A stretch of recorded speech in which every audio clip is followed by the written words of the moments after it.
Hello welcome back to my channel. ഇന്ന് ഞാൻ വന്നിരിക്കുന്നത് ഒരു വെറൈറ്റി പലഹാരത്തിൻ്റെ റെസിപ്പിയുമായിട്ടാണ്. ഈ വെറൈറ്റി പലഹാരം നമുക്ക് ബ്രേക്ക്ഫാസ്റ്റ് ആയിട്ടും ഡിന്നറായിട്ടൊക്കെ ഉപയോഗിക്കാൻ പറ്റിയ ഒരു അടിപൊളി പലഹാരമാണ്. ഒരു പുതുപുത്തൻ പലഹാരമാണ്. അപ്പോൾ ഇത് പെട്ടെന്ന് തയ്യാറാക്കി എടുക്കാനും പറ്റും. 2 നേന്ത്രപ്പഴവും കുറച്ച് അരിപ്പൊടിയും ഉണ്ടെങ്കിൽ നമുക്ക് ഈ പലഹാരം തയ്യാറാക്കിയെടുക്കാം. വളരെ ടേസ്റ്റി ആയിട്ടുള്ളൊരു പലഹാരമാണ്. കൊച്ചുമക്കൾക്കൊക്കെ വളരെയധികം ഇഷ്ടമാവും. കൊച്ചുമക്കൾക്കെന്നല്ല വലിയവർക്കും ഒരുപോലെ ഇഷ്ടപ്പെടുന്ന ഈ പലഹാരം വളരെ ടേസ്റ്റിയാണ്. അപ്പോൾ വളരെ ടേസ്റ്റി ആയിട്ടുള്ള ഈ പുതുപുത്തൻ പലഹാരം നമുക്ക് എങ്ങനെയാണ് തയ്യാറാക്കിയെടുക്കുന്നതെന്ന് നോക്കാം. അപ്പോൾ നമുക്ക് വീഡിയോയിലേക്ക് പോകാം. അപ്പോൾ ഈ പലഹാരം ഉണ്ടാക്കിയെടുക്കാൻ വേണ്ടി നമുക്ക് ആദ്യമായിട്ട് വേണ്ടത് 2 നേന്ത്രപ്പഴമാണ്. ഇത് നന്നായിട്ടൊന്ന് ആവിയിലൊന്ന് വേവിച്ചെടുക്കണം. അപ്പോൾ നമുക്കൊരു ഇഡലി ചെമ്പിലേക്ക് ഇതൊന്ന് ഇറക്കി വെക്കാം. അതിനുശേഷം ഫ്ലെയിം ഓഫാക്കിയിട്ട് അടച്ച് വെച്ച് ഹൈ ഫ്ലെയിമിൽ വെച്ച് തന്നെ ഒരു 5-6 മിനിറ്റ് ഇതൊന്ന് വേവിച്ചെടുക്കണമേ. അപ്പോൾ ഒന്ന് അടച്ച് വെച്ചിട്ട് നമുക്ക് ഫ്ലെയിം ഓണാക്കാം. അപ്പോൾ ഇതാ ഒരു 5-6 മിനിറ്റൊക്കെ കഴിഞ്ഞിട്ടുണ്ട്. നമ്മുടെ പഴം നന്നായിട്ട് വെന്തിട്ടുണ്ട്. ഫ്ലെയിം ഓഫാക്കിയിട്ട് നമുക്ക് ഈ പഴം വേറൊരു പാത്രത്തിലേക്ക് മാറ്റി കൊടുക്കാം.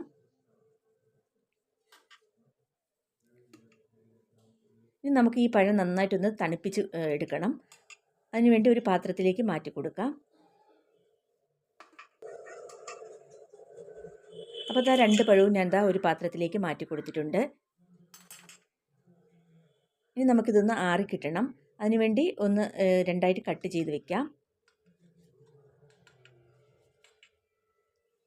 അപ്പോൾ 2 പഴവും നന്നായിട്ട് 2ആയിട്ട് കട്ട് ചെയ്തെടുത്തിട്ടുണ്ട്. ഇനി നമുക്ക് ഇതിൻ്റെ തൊലിയൊക്കെ റിമൂവ് ചെയ്തതിന് ശേഷം നമുക്ക് ഒരു മിക്സിയുടെ ജാറിലേക്ക് ഇട്ട് കൊടുത്തിട്ട് നന്നായിട്ട് ഇതൊന്ന് അടിച്ചെടുക്കണം.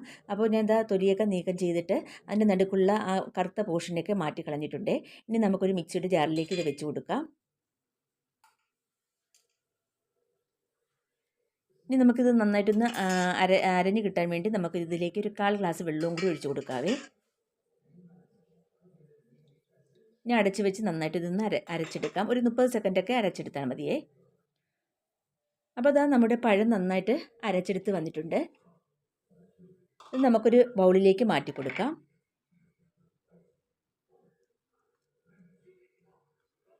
അപ്പോൾ അതാ പഴം മൊത്തം ഞാൻ ബൗളിലേക്ക് ഒരു സ്പാച്ചിൽ വെച്ച് നീക്കി മാറ്റി കൊടുത്തിട്ടുണ്ട്.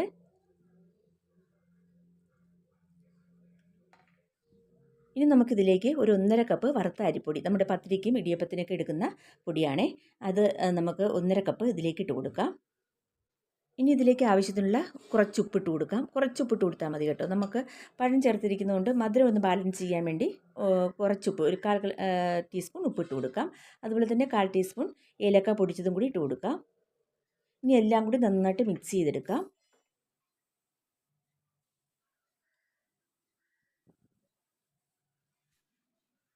അപ്പോൾ പഴവും ഈ അരിപ്പൊടിയും എല്ലാം കൂടി നന്നായിട്ട് മിക്സ് ചെയ്തെടുത്തിട്ട് നമുക്ക് നല്ല തിളച്ച വെള്ളം ഇതിലേക്ക് ഒഴിച്ചു കൊടുക്കണം കേട്ടോ.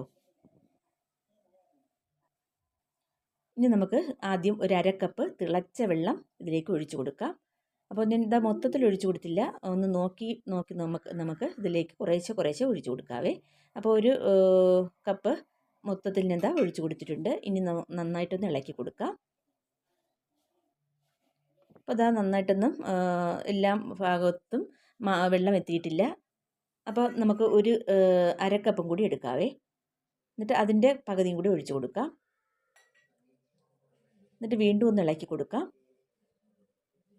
എല്ലാം കൂടെ ഒത്ത് വെള്ളം ഒഴിച്ചു കൊടുത്താൽ ചിലപ്പോൾ വെള്ളം അങ്ങ് കൂടിപ്പോകും കേട്ടോ. പിന്നെ അരിപ്പൊടി ഇട്ടാൽ നമുക്ക് നമ്മുടെ പലഹാരത്തിന് അത്ര പെർഫെക്റ്റ് ആയിട്ട് കിട്ടുകയില്ല കേട്ടോ. അതുകൊണ്ടാണ് കുറേശ്ശെ ഒഴിച്ചു കൊടുക്കണമെന്ന് പറയുന്നത്. അപ്പോൾ ബാക്കി വെള്ളവും കൂടി ഞാൻ അത്രയും ഒഴിച്ചു കൊടുത്തിട്ടുണ്ട്. അപ്പോൾ ഒരു കപ്പ് വെള്ളം ഞാൻ ഈ 1/2 കപ്പ് മാവിന് വേണ്ടി ഒഴിച്ചു കൊടുത്തിട്ടുണ്ട്. ഇനി ഇതെല്ലാം കൂടി നന്നായിട്ടൊന്ന് ഇളക്കി കൊടുക്കാം. അപ്പോൾ വെള്ളം ഇത്ര മതി കേട്ടോ. നമ്മൾ 1/2 കപ്പ് അരിപ്പൊടിക്ക് മൊത്തം 1 കപ്പ് വെള്ളം, നല്ല ചൂടുവെള്ളം ഒഴിച്ചു കൊടുത്തിട്ടുണ്ട്. ഇനി നമുക്കിത് ചൂടോടുകൂടി തന്നെ ചെറുതായിട്ട് നമുക്ക് നന്നായിട്ടൊന്ന് കുഴച്ചും കൂടി എടുക്കണമേ. അപ്പോൾ നമുക്കിതിലേക്ക് അതിന് മുമ്പായിട്ട് 1 ടീസ്പൂൺ നെയ്യ് ഒഴിച്ചു കൊടുക്കാം. ഒരു മാവിന് നല്ല സ്മൂത്ത്നെസ്സും നല്ല ഫ്ലേവർ കിട്ടാനും വേണ്ടിയാണേ. ഇനി നമുക്ക് കൈകൊണ്ട് തന്നെ നന്നായിട്ട് ഇതെല്ലാം കൂടി നന്നായിട്ട് കുഴച്ച് എടുക്കാം.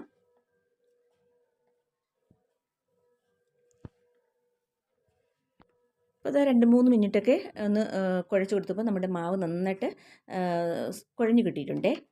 കറക്റ്റ് പരുവത്തിന് നമുക്ക് കിട്ടിയിട്ടുണ്ട്. ഇനി നമുക്കിതൊന്ന് മാറ്റി വെച്ചിട്ട് ഒരു സോസ് പാനിലേക്ക് ഒരു 200 ഗ്രാം ശർക്കരയോളം ഒന്ന് പൊടിച്ചെടുക്കാവേ. ഇതിലേക്ക് ഒരു 1/2 കപ്പ് വെള്ളം ഒഴിച്ചു കൊടുക്കാം. എന്നിട്ട് ഇതൊന്ന് അടുപ്പത്ത് വെച്ചൊന്ന് മെൽറ്റ് ചെയ്തെടുക്കാം. ഈ സമയം കൊണ്ട് നമുക്ക് ശർക്കര മെൽറ്റാവുന്ന സമയം കൊണ്ട് നമുക്ക് ഈ മാവിൽ നിന്ന് കുറേശ്ശെ എടുത്ത് ബോളുകളാക്കി എടുക്കണമേ. അപ്പോൾ അതിന് മുമ്പായിട്ട് കയ്യിൽ കുറച്ച് എണ്ണ ഒന്ന് സ്പ്രെഡ് ചെയ്തിട്ടുണ്ടായിരുന്നേ, കയ്യിലൊന്ന് ഒട്ടിപ്പിടിക്കാതിരിക്കാനാണ്. അപ്പോൾ ഇതുപോലെ ഒരു ചെറിയ നെല്ലിക്കയുടെ വലിപ്പത്തിൽ കുറേശ്ശെ മാവെടുത്ത് നമുക്കിതുപോലെ ഒന്ന് ബോളുകളാക്കി എടുക്കാം. അപ്പോൾ പാത്രത്തിൽ ഞാൻ കുറച്ച് എണ്ണ ഒന്ന് തടവി ഇട്ടുണ്ടായിരുന്നേ. അപ്പോൾ ഇനി നമുക്ക് ഇത് മൊത്തത്തിൽ ഇതുപോലെ ചെറിയ ബോളുകളാക്കി എടുക്കാം. അപ്പോൾ ഇതാ ബോളുകൾ മൊത്തം ഞാൻ നന്നായിട്ട് ഉരുട്ടിയെടുത്തിട്ടുണ്ട്. ഈ സമയം നമ്മുടെ ശർക്കരയും മെൽറ്റായിട്ട് കിട്ടിയിട്ടുണ്ട് കേട്ടോ. ഇനി നമുക്ക് ഒരു കുഴിവുള്ള പാൻ എടുത്തിട്ട് ഒരു സ്റ്റീൽ അരിപ്പയിൽ കൂടി ഇതൊന്ന് ഈ ശർക്കര പാവ് ഒന്ന് അരിച്ചൊഴിച്ചു കൊടുക്കണമേ.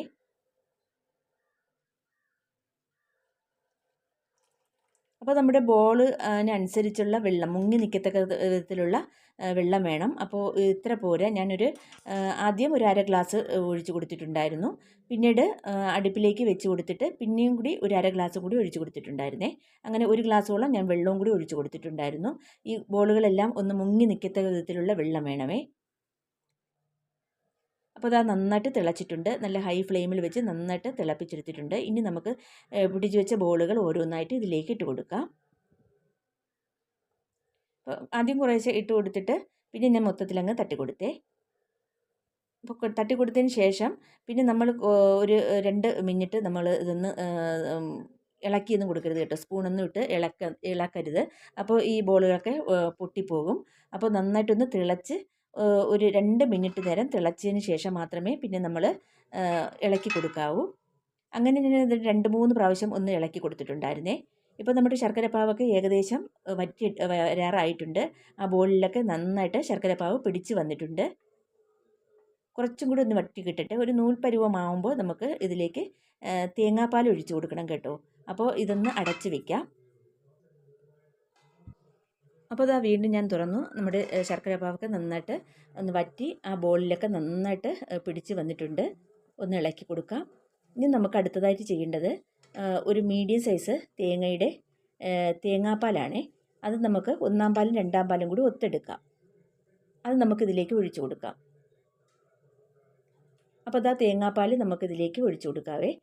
അപ്പോൾ ഇതൊന്ന് അരിച്ചൊഴിച്ചു കൊടുക്കാം. ആദ്യം ഞാൻ ഒരു വലിയ ഓട്ടയിലുള്ള അരിപ്പയിൽ കൂടിയാണ് അരിച്ചു കൊടുത്തത്. അതുകൊണ്ട് ചെറിയ കൊത്തുകളൊക്കെ കാണുമേ.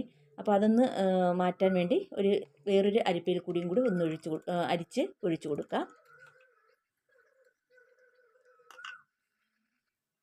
അപ്പോൾ അതാ കണ്ടില്ലേ, ഇത്രയും കൊത്ത് നമുക്ക് കിട്ടിയിട്ടുണ്ട്. ഈ കൊത്ത് നമുക്ക് കളയാം. ഇനി നമുക്കിതൊന്ന് തിളച്ചതിന് ശേഷം നന്നായിട്ടൊന്ന് ഇളക്കി കൊടുക്കാം.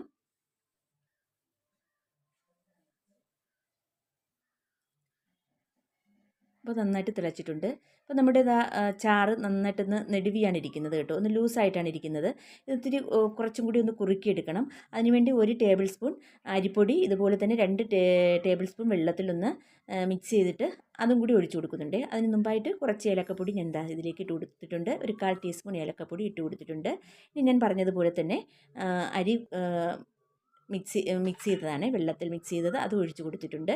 എന്നിട്ട് കൈയുടൻ തന്നെ വീണ്ടും നന്നായിട്ടൊന്ന് ഇളക്കി കൊടുക്കാം. ഇനി ഒന്നും കൂടി തിളയ്ക്കുമ്പോൾ നമുക്ക് ഫ്ലെയിം ഓഫ് ആക്കാവുന്നതാണ്.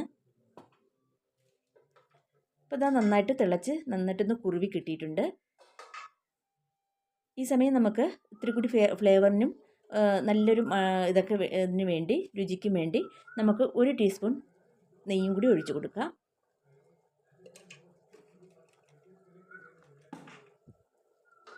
അപ്പം നമ്മുടെ പലഹാരത്തിന് നല്ല കുറുവലായിട്ടൊക്കെ കിട്ടിയിട്ടുണ്ട്. നല്ല മണവുമുണ്ട്. നെയ്യുടെയൊക്കെ നല്ല ഫ്ലേവറുണ്ട്. ഈ സമയം നമുക്ക് ഫ്ലെയിം ഓഫ് ആക്കാം. ഇനി അടച്ച് വെച്ചിട്ട് ഇത് തണുത്തതിന് ശേഷം നമുക്ക് വേറൊരു പ്ലേറ്റിലേക്ക് സെർവ് ചെയ്യാവേ. അപ്പോൾ അത് നമ്മുടെ റെസിപ്പി നന്നായിട്ട് കുറുവി നല്ല ചൂടൊക്കെ കുറേയൊക്കെ ആറിയിട്ടുണ്ട്. നോക്കിയേ, ഇത് നല്ല ഭംഗിയാണെന്ന് നോക്കിയേ, നല്ല ടേസ്റ്റുമാണ് കേട്ടോ. ഇനി നമുക്കിതൊരു സെർവിങ് പ്ലേറ്റിലേക്ക് മാറ്റി കൊടുക്കാം.